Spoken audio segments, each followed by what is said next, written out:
Vamos a leer el pasaje de Juan 15. Dice así la palabra del Señor: Jesús, la vid verdadera. Yo soy la vid verdadera y mi Padre es el labrador. Todo pámpano que en mí no lleva fruto lo quitará, y todo aquel que lleva fruto lo limpiará para que lleve más fruto. Ya vosotros estáis limpios por la palabra que os he hablado. Permaneced en mí y yo en vosotros. Como el pámpano no puede llevar fruto por sí mismo si no permanece en la vid, así tampoco vosotros, si no permanecéis en mí. Yo soy la vid, vosotros los pámpanos. El que permanece en mí y yo en él, este lleva mucho fruto, porque separados de mí nada podéis hacer.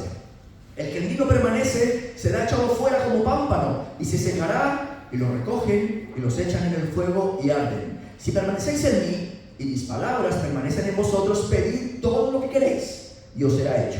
En esto he glorificado a mi Padre, en que llevéis mucho fruto y seáis así mis discípulos. Como el Padre me ha amado, así también yo os he amado. Permaneced en mi amor. Si guardareis mis mandamientos, permaneceréis en mi amor, así como yo he guardado los mandamientos de mi Padre y permanezco en su amor. Estas cosas os he hablado para que mi gozo esté en vosotros y vuestro gozo sea cumplido. Este es mi mandamiento, que os améis unos a otros como yo os he amado. Nadie tiene mayor amor que este, que uno ponga su vida por sus amigos. Vosotros sois mis amigos, si hacéis lo que yo os mando. Ya no os llamaré siervos, porque el siervo no sabe lo que hace su Señor, pero os he llamado amigos, porque todas las cosas que oí de mi Padre os las he dado a conocer. No me elegisteis vosotros a mí, sino que yo os elegí a vosotros y os he puesto para que vayáis y llevéis fruto, y vuestro fruto permanezca, para que todo lo que pidierais al Padre en mi nombre, Él os lo dé. Esto os mando, que os améis unos a otros. Hasta aquí. Amén. Amén. Vamos a ponernos en pie una vez más, ahora sí, y vamos a orar, ¿vale? Vamos a orar y le pedimos al Señor que abre a nuestras vidas, a nuestros corazones en esta mañana. Señor, queremos darte las gracias. Gracias, Señor, por tu palabra. Gracias, Señor, porque tenemos libertad en este lugar para abrir, leer tu palabra, escudriñarla. Te damos las gracias, Señor, por ese gran privilegio que nos has concedido, y sobre todo porque sabemos que tú, Espíritu Santo, estás en este lugar y hablarás a nuestras vidas, a nuestros corazones. Queremos que lo hagas. Queremos que nos enseñes, que nos instruyas, que nos corrijas, que nos convenzas, que hagas tu obra en cada uno de nosotros en esta mañana. Así que te entregamos nuestro corazón, nuestro pensamiento, nuestro sentir. Todo lo sometemos a tu autoridad, Espíritu Santo, en el nombre de Jesús. Amén. Amén. Tomar asiento, iglesia, por favor. Muy bien, pues he titulado esta enseñanza de esta mañana Verdaderos Discípulos 2, porque la semana pasada ya tuvimos la primera parte de esta enseñanza y, como os dije, me gustaría, quería retomar una vez más este capítulo de Juan 15 para esta enseñanza de hoy. Aunque en este pasaje Jesús hace referencia a muchos temas como la oración, el amor, el fruto, la amistad, la obediencia y muchos otros temas.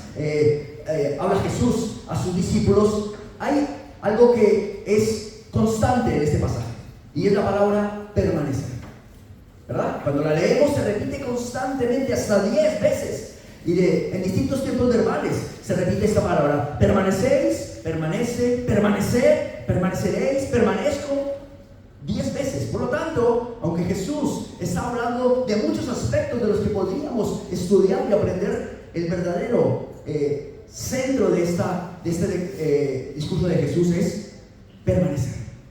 Permanecer. Y la semana pasada hicimos referencia a este pasaje precisamente, tomando un par de versículos, y dijimos que una de las características del verdadero discípulo es que permanece. Y hicimos un ejercicio mental intentando recordar cuántas personas han pasado por nuestra congregación y no permanecieron. Y podríamos hacer una gran lista de las personas que hemos conocido a lo largo de nuestra vida como creyentes y que no permanecieron. Es posible que esas personas sigan siendo creyentes. Es posible incluso que sean buenas personas. Casi seguro, o vamos a estar totalmente seguros, de que haber escuchado de Jesús, haber pasado por un tiempo de su vida asistiendo a la iglesia, recibiendo las enseñanzas, tuvo un efecto positivo en sus vidas. Es posible que hasta hayan aprendido cosas importantes y algunas de ellas las hayan aplicado y experimenten los beneficios de eso. Pero ¿qué pasó? Pero no llegaron a ser verdaderos discípulos. Nosotros no queremos quedarnos a mitad del proceso. Es lo que estamos hablando en este tiempo y es nuestro lema para este año: verdaderos discípulos. No queremos quedarnos en la condición, decíamos la semana, de creyentes. Queremos dar un paso hacia adelante, aceptar el reto que Jesús nos está lanzando como iglesia para ser verdaderos discípulos. Y de eso es de lo que estamos hablando en estos 2 domingos. Y me gustaría hacer, a manera de introducción, un breve resumen de lo que estuvimos hablando la semana pasada y recordar que lo que estamos intentando aprender, lo que estamos intentando recibir y aplicar en nuestra vida son palabras de Jesús. No nos estamos inventando nada. Así que tomamos las palabras de Jesús, los vamos a leer para que enfocar bien nuestro pensamiento y nuestro corazón con las palabras del Maestro. Dijo entonces Jesús a los judíos que habían creído, eran creyentes: si vosotros permaneciereis en mi palabra, seréis verdaderamente mis discípulos, y conoceréis la verdad, y la verdad os hará libres. Una vez más, un nuevo mandamiento os doy, que os améis unos a otros como yo os he amado, que también os améis unos a otros. En esto conocerán todos que sois mis discípulos, si tuvierais amor unos con los otros. Si permaneciereis en mí y mis palabras permanecen. Esto de permanecer es una constante, ¿verdad? Las palabras de Jesús, permanecer. Y mis palabras permanecen en vosotros, pedid todo lo que queráis y os será hecho. En esto es glorificado mi Padre. ¿En qué? En que llevéis mucho fruto y seáis así mis discípulos. Último pasaje que tuvimos oportunidad de mirar la semana pasada. Dice: si alguno viene a mí y no aborrece a su padre y madre y mujer e hijos, hermanos y hermanas, y aún también su propia vida, no puede ser mi discípulo. Así pues, cualquiera de vosotros que no renuncia a todo lo que posee, no puede ser mi discípulo. Ya os dije que eran declaraciones fuertes de Jesús, os lo dije la semana pasada, así que si te sentiste incómodo, te aconsejé de que arreglaras cuentas con él, ¿vale? Que son sus palabras, él es el que firma estas grandes declaraciones, ¿vale? Y dijimos entonces que podíamos obtener algunas características del verdadero discípulo. Decíamos: el verdadero discípulo, según Juan 8:31, permanece en la palabra. El verdadero discípulo, según Juan 13, ama como Jesús amó. El verdadero discípulo, según Juan 15, que hemos leído hoy, da fruto visible.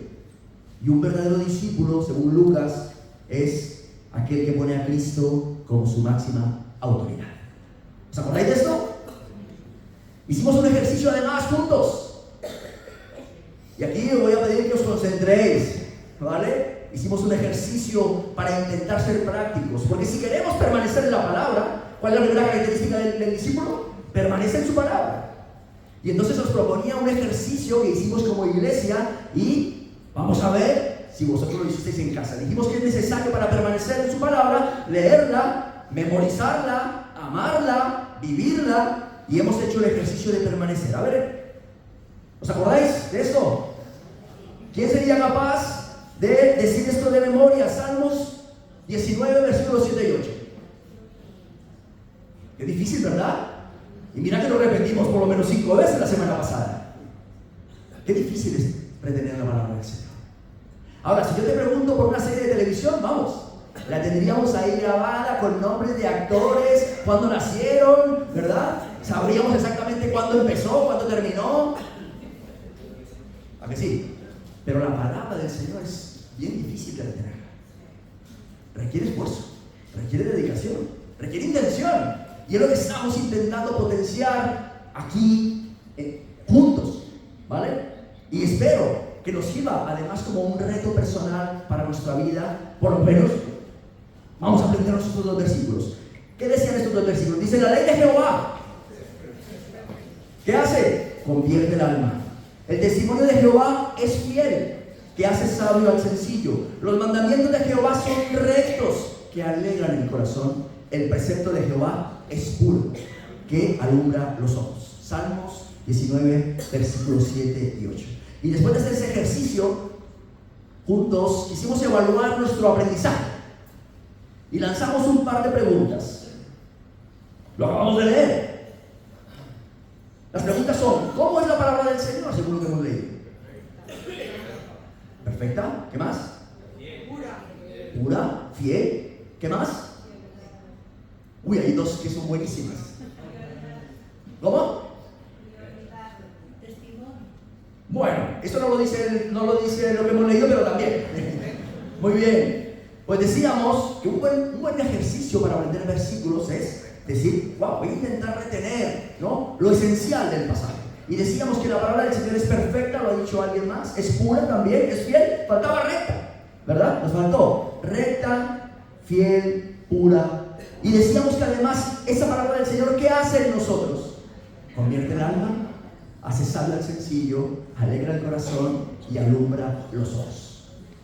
Ese fue nuestro ejercicio de aprendizaje la semana pasada. Y recuerdo que después de este entrenamiento y de compartir la palabra, terminamos cantando: yo quiero ser como tú. ¿Os acordáis? Yo canto fatal, ¿no? Pero me acordaba de la canción. Y casi seguro que mientras cantábamos eso, teníamos ese deseo en nuestro corazón. Y después de escuchar la palabra: sí, Señor, yo quiero ser como tú. Mi pregunta ahora sería: ¿cuánto dirías que has avanzado en este propósito esta semana de ser verdaderos discípulos?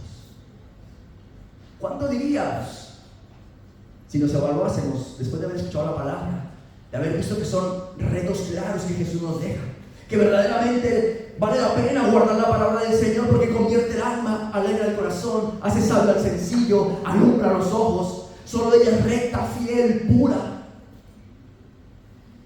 ¿Cuánto hemos avanzado en el propósito de guardar la palabra? ¿O lo dejo como inquietud? ¿O lo dejo como inquietud? Y vamos a seguir hoy en nuestro ejercicio de guardar la palabra. Y más, pensando en esto, porque lo vamos a hacer durante este año algunas veces, no digo que todos los domingos, pero algunas veces lo haremos, porque creo que es importante que juntos, hagamos lo posible por permanecer en la palabra. Así que le he llamado a este espacio Permaneciendo Juntos en la Palabra, ¿vale? Y vamos a hacer el ejercicio con 2 versículos hoy. Vamos a hacerlo como la semana pasada. Lo vamos a leer juntos, ¿de acuerdo? Vamos a leerlo 2 veces y luego iremos ejercitándonos para intentar forzar nuestro pensamiento a que guarde la palabra. Lo leemos juntos. 1, 2, 3. Enséñame, oh Jehová, el camino de tus estatutos y lo guardaré hasta el fin. Dame entendimiento y guardaré tu ley y la cumpliré de todo corazón. Salmos 119, 33, 34. Muy bien, otra vez, venga.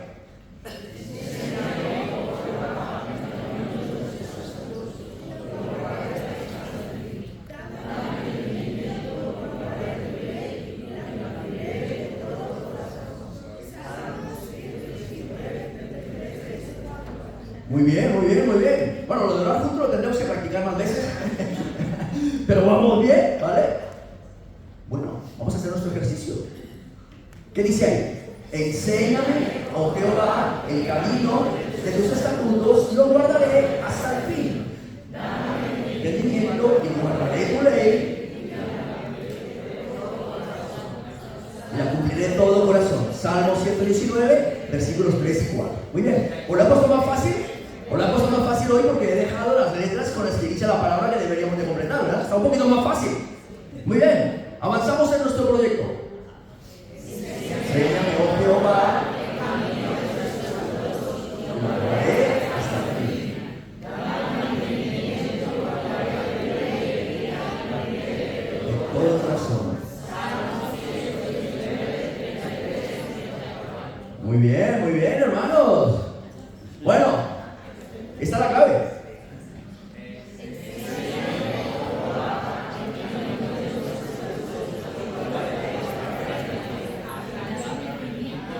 Entendimiento. La cumpliré. Wow. 33, 34. Salmo 119, 33, 34. Un consejo, yo no sé si es verdad, pero hace años cuando estábamos queriendo aprender versículos, alguien me dijo, una buena estrategia para aprender versículos es decir la cita al principio y al final, ¿vale? No sé si esto es verdad, a mí me ayudó. Te aprendes primero la cita, dices el versículo y repites la cita. Algo pasará en tu cerebro, que habrá que preguntar a algún psicólogo si esto tiene sentido o no. Ángel, ¿tú qué dices? ¿Tiene sentido? No lo sé, pero bueno, a mí me funcionó para intentar guardar los versículos. Muy bien. Ejercicio de aprendizaje. ¿Qué dice el salmista? ¿Qué pide el salmista? ¿Qué pide el salmista? Enséñame el camino de tus estatutos. Dame entendimiento. Esa es la petición que está haciendo el salmista cuando escribe esto. ¿Qué te parece si nos apropiamos de estas palabras y la hacemos nuestra oración esta semana? Al igual que el salmista le decimos, Señor, enséñame, dame entendimiento. ¿Y a qué se compromete el salmista? Dice, si tú me enseñas tus estatutos, tus caminos, yo ¿qué haré? Los guardaré hasta el fin. Y además guardaré tu ley y la cumpliré de todo corazón. ¿Por qué no hacer de estas palabras, iglesia, nuestro compromiso con el Señor también? Señor, enséñame tus estatutos, guíame en tu ley. Y yo me comprometo a guardarla, me comprometo a cumplirla con todo mi corazón. Eso es querer verdaderamente guardar y permanecer en sus palabras. ¿Os gusta el ejercicio? Sí. Bueno, yo espero que eso os venga bien. Ya no solamente porque quiero que permanezcamos juntos en la palabra del Señor, sino que te sirva como recurso también para tu vida personal, para que te lo lleves a tu casa y mañana lunes cuando te levantes digas, voy a ir al Salmo 119, voy a buscarme 2 versículos que me reten a guardar los mandamientos del Señor, que me hablen de por qué es tan bueno guardar la ley de Jehová, porque el Salmo 119, el capítulo más largo de la Biblia, está lleno de declaraciones preciosas acerca de lo que es la ley, los mandamientos, los preceptos, los estatutos de nuestro Dios. Así que te lo dejo como reto. Y a lo mejor la próxima semana os diga, bueno, ¿qué tal? ¿Cómo va? ¿Qué avances has tenido esta semana en guardar los preceptos y los mandamientos de Dios? Muy bien. Pero volvamos a nuestro pasaje de hoy. Se acabó la clase, hermanos, lo siento. Vamos a nuestro pasaje de hoy. Y todos nosotros, si llevamos por lo menos 2 años en el Señor, sabemos que es Jesús, el Maestro perfecto, a quien debemos imitar. Él es nuestro ejemplo en todo. Y es muy interesante ver a Jesús en este pasaje que hemos leído, con declaraciones que nos hacen ver a Jesús más como hombre que como Dios. Y quiero tomar un par de versículos, que son el versículo 9 y 10, donde Jesús dice, como el Padre me ha amado, así también yo os he amado. Permaneced en mi amor. Si guardareis mis mandamientos, permaneceréis en mi amor, así como yo he guardado los mandamientos de mi Padre y permanezco en su amor. Es interesante porque vemos a Jesús en su condición de hombre actuando como discípulo del Padre. ¿Qué dice él? Padre, ¿no? Yo he guardado tus mandamientos, y reta a sus seguidores a guardar los mandamientos. Yo he permanecido en su amor y reta a sus discípulos a permanecer en su amor. Así que es interesante porque vemos aquí a Jesús actuando como discípulo del Padre, tomando ejemplo de él, aplicándolo a su vida y transmitiéndoselo a los suyos. Y esto le da sentido o título a nuestro primer punto de la enseñanza de esta mañana. El verdadero discípulo toma decisiones que le ayuden a permanecer. Y por eso os pregunté cuando empezábamos si habéis avanzado esta semana en algo que nos encamine al proyecto que el Señor nos está lanzando este año de ser verdaderos discípulos. ¿Por qué? Porque hay que tomar decisiones. Jesús tomó, en estos 2 versículos que hemos leído, tomó 2 decisiones muy claras. Una dice, así como el Padre me ha amado, de la misma manera yo os he amado. Toma una decisión. Él está recibiendo el amor del Padre, es consciente de ello y toma la decisión de trasladar ese mismo amor a los suyos. Y para cumplir el propósito del Padre, Jesús, tanto como Dios y como hombre, tiene que tomar decisiones. Y además dice, su segunda decisión en este texto que hemos leído, dice, he respetado los mandamientos de mi Padre. Y me parece importantísimo porque aquí deja una clave, una perla para nosotros. Dice, yo he respetado los mandamientos de mi Padre y esto me ha ayudado a permanecer en su amor. Guardad mis mandamientos y de esa manera permaneceréis en mi amor. Por lo tanto, el concepto de permanecer en mi amor no es algo romántico, no es algo simplemente que aspira en nuestro corazón. Tiene que ver con acciones también, con decisiones que tenemos que tomar. Jesús como hombre tomó decisiones. Permanecer en los mandamientos del Padre. Dijo, y de esta manera yo he permanecido en su amor. El salmista que acabamos de leer, los versículos que queremos aprender, él manifiesta claramente decisiones que quiere tomar. Guardar la ley, cumplirla de todo el corazón. Está tomando decisiones. Y es que la toma de decisiones es crucial. Prácticamente en todas las áreas de nuestra vida hemos de tomar decisiones.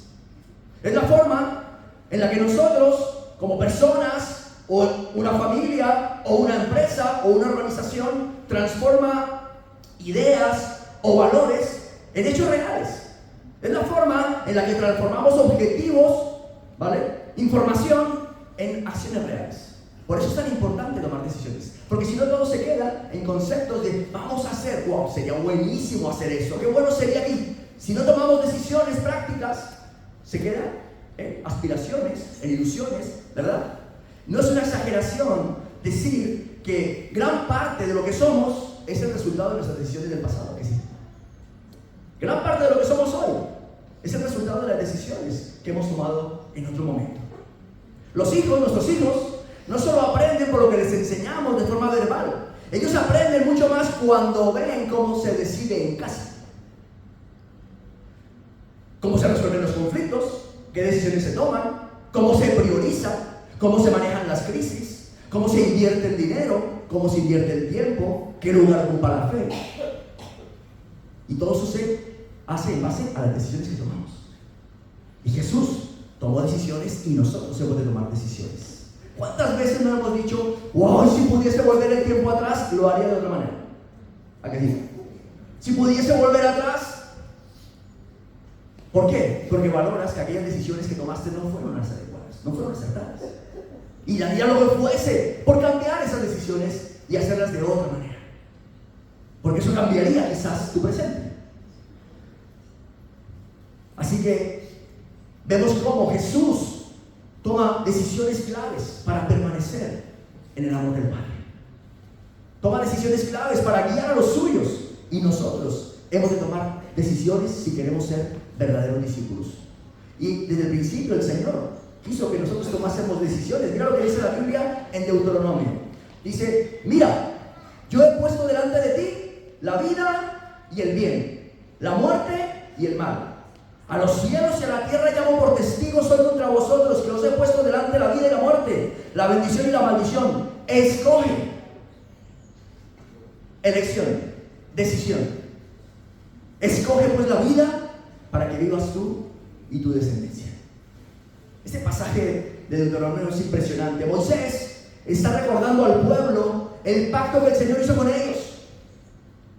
Y les dijo, tenéis que escoger. Tenéis que tomar una decisión.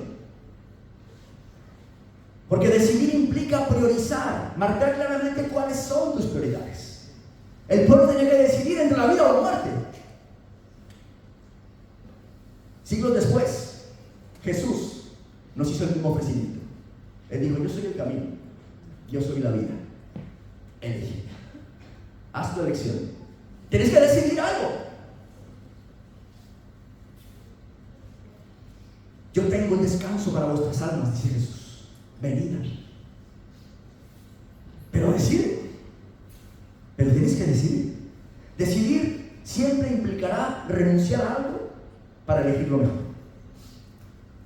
Decidir nos enfoca en lo que consideramos que es más importante y nos ayuda a quitar la mirada de aquello que no aporta para el proyecto, que no aporta para nuestro bienestar. Y ese sigue siendo el reto que el Señor nos deja. Escoge, decide, elige, tienes que tomar decisiones. Miremos una vez más a nuestro ejemplo a seguir que nosotros de Jesús. Este pasaje de Hebreos dice así: puesto los ojos en Jesús, el autor y consumador de la fe, el cual, por el gozo puesto delante de él, sufrió la cruz, menospreciando lo oprobio, y se sentó a la diestra del trono de Dios. Según este texto, ¿dónde se encuentra Jesús en este momento? Sabemos que Jesús está en nuestro corazón, que Jesús es Dios en toda parte, pero este texto le ubica a Jesús en un lugar. ¿Dónde está? Sentado a la diestra del Padre. Ese es su lugar. ¿Y por qué ocupa Jesús ese lugar? Porque tomó la decisión de soportar la cruz. Él tomó la decisión de pagar el precio. Por amor a nosotros. Decidió, tuvo que tomar una decisión. Y eso le llevó a lo más alto. Dios le exaltó hasta lo sumo, dice la Biblia, para que en el nombre de Jesús toda rodilla se doble y toda lengua confiese que Jesús es el Señor. Pero tuvo que tomar decisiones. La vida no es el resultado de nuestras intenciones, de nuestras buenas intenciones. Nuestra vida es el resultado de nuestras decisiones. ¿Te gusta esa frase, Fabián? ¿Encaja bien? ¿Sí? Muy bien. Te lo digo porque yo sí, a ti te gusta la frase, ¿verdad? Muy bien. Si queremos ser verdaderos discípulos, hermanos y hermanas, tenemos que pasar de las buenas intenciones a las decisiones. A las decisiones. Jesús ya nos lo dijo, lo estuvimos hablando la semana pasada. Si queréis ser discípulos, tenéis que estas características os van a acompañar. Pero hemos de tomar alguna decisión.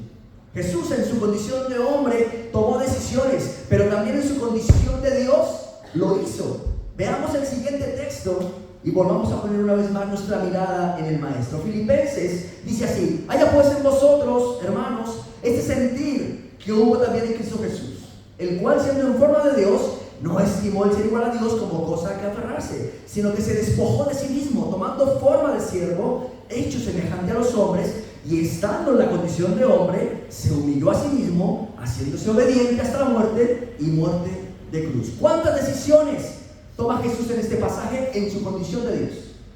La primera, se despoja de sí mismo. Cristo no se despojó de su divinidad. Cristo no dejó de ser Dios. Lo que sí hizo fue despojarse de la posibilidad de que su divinidad fuese visible. Pero Él siguió siendo Dios. Pero se negó voluntariamente a ejercer sus derechos divinos. ¿Para qué? Para cumplir el propósito del Padre: salvarnos a nosotros. Segunda decisión, dice que toma forma de siervo. Se pone al servicio de los planes del Padre. Y eso implicaba nuestra salvación. Tercera decisión, se hace semejante a los hombres. Como Dios, Jesús podría librarse del sufrimiento, podría librarse de la burla, pero se negó a hacerlo por obediencia y amor al Padre y a nosotros. Como hombre, asumió el dolor físico, la humillación, una muerte injusta. Y fue su decisión. Y dice además que estando en la condición de hombre, se humilló a sí mismo. Quiere decir que se negó a la comodidad, se negó a recibir honra pública, se negó a formar una familia, se negó a buscar sus propios intereses, se negó a priorizar por su propio bienestar emocional, se negó a todo ello. En su condición de hombre, se humilló a sí mismo. Y termina diciendo: y haciéndose obediente hasta la muerte y muerte de cruz. Jesús decide ser obediente, aunque ese paso de obediencia le lleve a la cruz. Vivió como alguien sin privilegios cuando tenía derecho a todos los privilegios, pero decidió negarse por amor, por obediencia. ¿Y cómo empieza el texto? Haya en vosotros este sentir que hubo en Cristo Jesús. Es evidente que Jesús, en su condición de Dios y en su condición de hombre, tomó decisiones concretas para cumplir el propósito que el Padre tenía para él. Y no fueron decisiones fáciles, no fueron decisiones sencillas, fueron decisiones difíciles todas ellas. Hermanos, si alguien quiere permanecer y ser un verdadero discípulo, tiene que tomar decisiones, aunque esas decisiones no sean fáciles. Y yo estoy seguro que todos sabemos las cosas que Dios está esperando de nosotros. y que está esperando una decisión. No te va a forzar, no te va a obligar. Para eso estás escuchando esta palabra esta mañana. Una vez más, para inquietar tu corazón a tomar decisiones, aunque no sean fáciles. Así que la pregunta es de cajón: ¿qué decisión tienes que tomar? ¿Por cuál vas a empezar esta semana? Tomemos el ejemplo del maestro. Indistintamente el momento de su historia, ya sea como Dios, como hombre, tomó decisiones difíciles. Para darnos ejemplo. Y si el Rey nos propone, nuestro pasaje de esta mañana es permanecer, como hemos leído la palabra de Jesús. Debemos evitar aquello que nos aleje de ese propósito, de permanecer. Aquello que nos separa de ese propósito. Y el mayor obstáculo, queridos hermanos y hermanas, que nos separa de los propósitos de Dios es el pecado. Todo creyente que no quiera quedarse en la condición de creyente, sino ser un verdadero discípulo, debe tratar adecuadamente con el pecado para poder permanecer en Cristo. Y para desarrollar este punto, pues me gustaría que miremos a nuestro ejemplo perfecto, a Jesús. ¿Qué dice la palabra del Señor en 1 de Pedro? Dice: pues para esto fuimos llamados, porque también Cristo padeció por nosotros, dejándonos ¿qué? Ejemplo, para que sigáis sus pisadas, el cual no hizo pecado, ni se halló engaño en su boca, quien cuando le maldecían no respondía con maldición, cuando padecía no amenazaba, sino encomendaba la causa al que juzga justamente, quien llevó él mismo nuestros pecados en su cuerpo sobre el madero, para que nosotros, estando muertos a los pecados, vivamos a la justicia, por cuya herida fuisteis sanados. Creo que el reto, el enfoque es muy claro para nosotros. Si queremos ser verdaderos discípulos, debemos seguir sus pisadas. En esto nos dio ejemplo. Y dice la Biblia que Jesús no conoció pecado. Nadie pudo acusar a Jesús de pecado. En una ocasión él mismo retó a los religiosos a que sacaran a la luz si había pecado en él. ¿Y sabes qué pasó? Todos se quedaron en silencio. ¿Quién me redarguye de pecado? Nadie pudo decir nada. Es más, cuando fue llevado ante Pilato, Pilato mismo lo encontró inocente de todo. Y ojo, que Pilato era político y ese podía haberse inventado algo, Los políticos tienen, ¿verdad? Podía haberse sacado algo de la manga. No pudo decir nada. Pilato se lavó las manos. Sabemos que Jesús fue tentado en todo en aquello en lo que un ser humano puede ser tentado. Y dice la Biblia, no cometió pecado. Lo acabamos de leer. Sus palabras fueron correctas. Dice que no se halló engaño en su boca. Que cuando le maldecían, no respondía con maldición. Cuando padecía, no amenazaba, sino que se encomendaba al que juzga justamente, al Padre. Por lo tanto, su conducta y sus palabras fueron absolutamente puras. Ese es nuestro modelo a seguir. El verdadero discípulo trata adecuadamente con el pecado.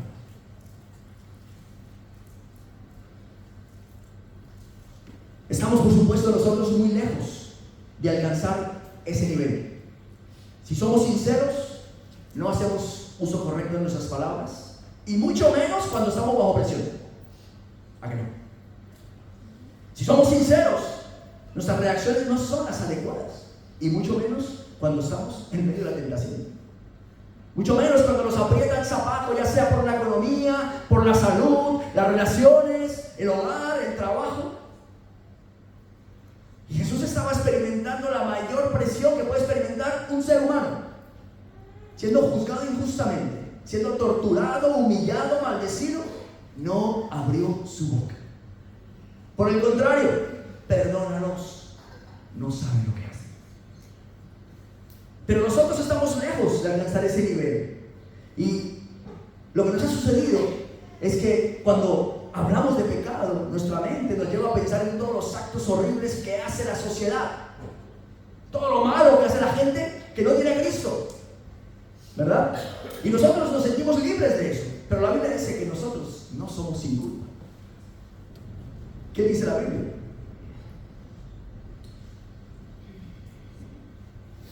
Si decimos que no tenemos pecado, nos engañamos a nosotros mismos y la verdad no está en nosotros.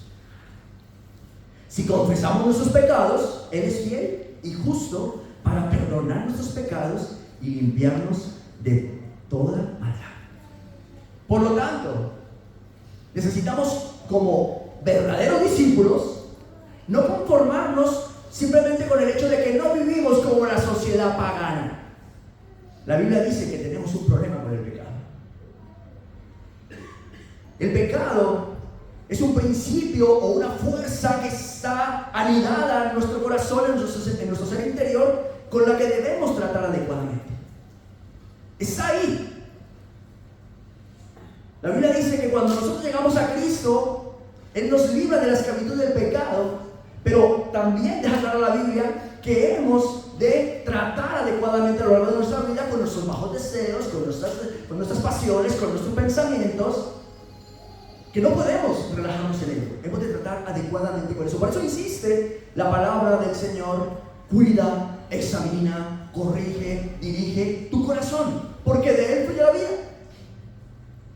No, es que yo no soy como esos que roban, que andan por ahí de desórdenes de todo tipo, morales, sexuales. No, yo no. La Biblia dice que si decimos que no tenemos pecado, nos engañamos a nosotros mismos. Que lo mejor es que tratemos adecuadamente con ello, examinando nuestro corazón, guardándolo, trayéndolo a la luz de Cristo, exponiéndolo a la influencia del Espíritu Santo, al poder de la palabra, para que salga a la luz todo aquello que pueda impedir el plan y propósito de Dios para nuestra vida. Verdaderos discípulos. El pecado, dice 1 de Juan, capítulo 3, versículo del discipulado, ¿no? Adrián, ¿dónde estás, Adrián? Por ahí, ¿no? 1 de Juan, versículo 3, 1 de Juan 3, versículo 4, dice: todo aquel que comete pecado infringe la ley. Esto es el pecado, infringir la ley de Dios.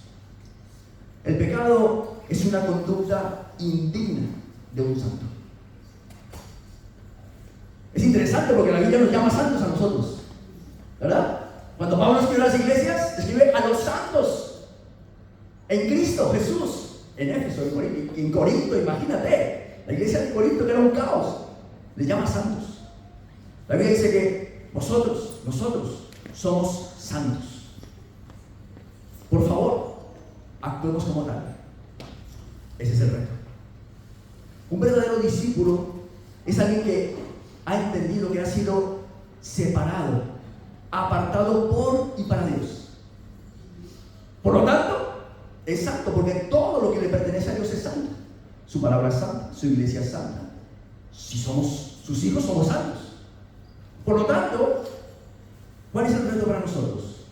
Vivir como lo que dice Dios que somos: santos. Santos. Y si pecamos, qué buen reto para esta semana: confesemos nuestro pecado, porque Dios es fiel, es justo, es amoroso, es misericordioso, es bondadoso y quiere perdonarnos y limpiarnos. Pero hay que examinar, ser consciente de que en mí no está el hacer lo bueno, exponerlo al Señor y decir: Señor, perdóname. La oración que enseñó Jesús a sus discípulos incluía: perdónanos todas nuestras deudas, así como nosotros perdonamos a nuestros deudores. Y esa era una oración diaria para los discípulos. Se esperaba que así tomasen ejemplo ellos de ese tipo de oración. Voy a pedir por favor que suban los músicos.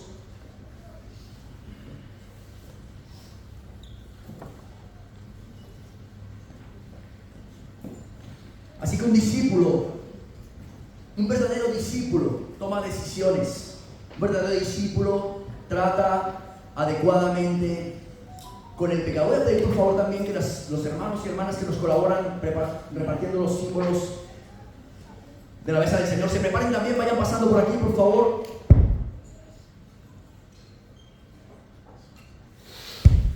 Hermanos, nosotros somos propiedad de Dios, comprados por precio, dice la Biblia.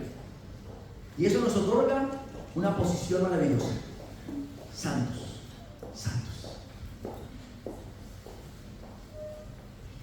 Jesús fue un hombre que estableció hábitos saludables en su vida, entre ellos la oración. Pensé incluir ese punto en esa enseñanza y hubiese quedado así. Un verdadero discípulo establece hábitos. Y tal como decíamos, un hábito que vemos constante en la vida de Jesús es la oración. No desarrollaremos este punto, quizás en otra enseñanza desarrollemos un poco más la importancia de los hábitos en la vida del verdadero discípulo.